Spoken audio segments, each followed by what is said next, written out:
আজকের দিনটি হানাদার দখলদার পাকিস্তানকে বাহিনীকে উৎখাত করে টাঙ্গাইলের মুক্তি। সেই অনুষ্ঠানে আমি যে কথা কয়েকটা বলতে চাই খুব স্পষ্ট। আমি কারোর বিরুদ্ধে বলতে আসিনি, কারোর পক্ষে বলতে আসিনি। আমি স্রেফ গ্রামীয় বদ্বীপের জনমন্ডলীর কথা বলতে এসেছি। আমি আমার মায়ের কথা বলতে এসেছি। আমি আমার ধর্ষিত বোনের কথা বলতে এসেছি। কেউ কেউ বলছেন ইতিহাস বিকৃতি।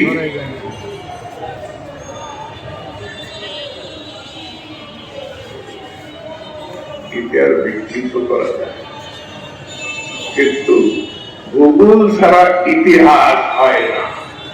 এই ভূগোল বদলানোর ক্ষমতা কোন রাজনৈতিক নেতা বা পৃথিবীর কারণে আছে শুধু আল্লাহ আর আল্লাহ প্রদত্ত এই পৃথিবীর প্রকৃতি।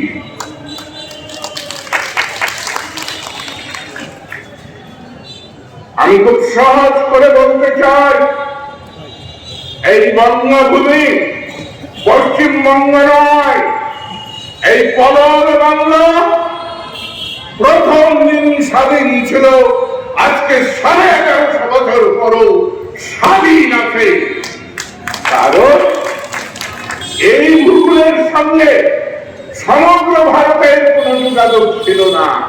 আদরে আজকের আধুনিক পৃথিবীতে অনেক কিছু ঘটে। আমার ভাই বন্ধুদের তাদের থেকে বীর উত্তম যে কথাটি দিয়ে শুরু করেছে, কথাটি সত্য। আমি আজকে এই অসুবিধার সঙ্গে স্বাধীনতার পরই আমি বুঝতে পেরেছিলাম বলেই আমি এত উত্তেজিত ছিলাম, এবং আজও আমার উত্তেজনা কমেনি। আল্লাহ যতক্ষণ আমাকে বাঁচিয়ে রাখবে আমি মায়ের কথাই বলে যাব। এখানে আমার 3জন মায়ের প্রতিনিধি আছে। আমার ছোট খালা, তারপরে খুশি, পুরী। আমরা উত্তরাধিকার রেখে যাচ্ছি, আমরা উত্তরাধিকারের কথা বলে যাচ্ছি।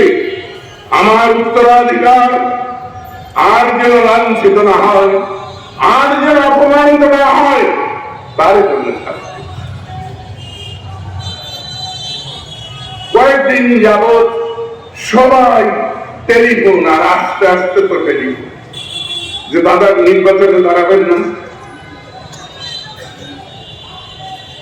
আমি তাদেরকে কি বলবো? এদের বাসীকে কি করবো? কোন দল নির্বাচনে অংশগ্রহণ করলো আর করলো না বিষয় সেটা নয়। কাবিল ছাড়া, কবুল পড়া ছাড়া কোন সন্তান জন্ম নিলে কি বলে আপনারা তা জানেন।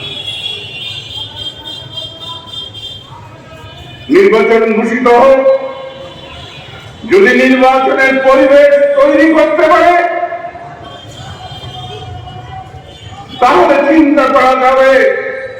আল্লাহ যদি বাঁচিয়ে রাখে, আল্লাহ যদি সুস্থ রাখেন, জনগণ যদি চায়,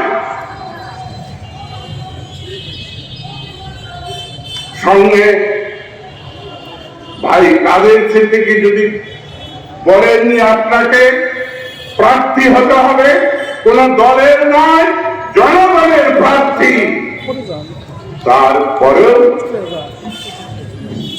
লায়লা সিদ্দিকীর সম্মতি রাখবে। কারণ তিনি মনে করেন আমি বৃদ্ধ হয়ে গেছি, আমার শরীরের উপর চাপ পড়ছে। তিনি চান না যে আমি তার আগে পৃথিবী ছেড়ে চলে যাই, কারণ তাহলে তিনি নিঃসর্গ সম্ভব হবে। তাই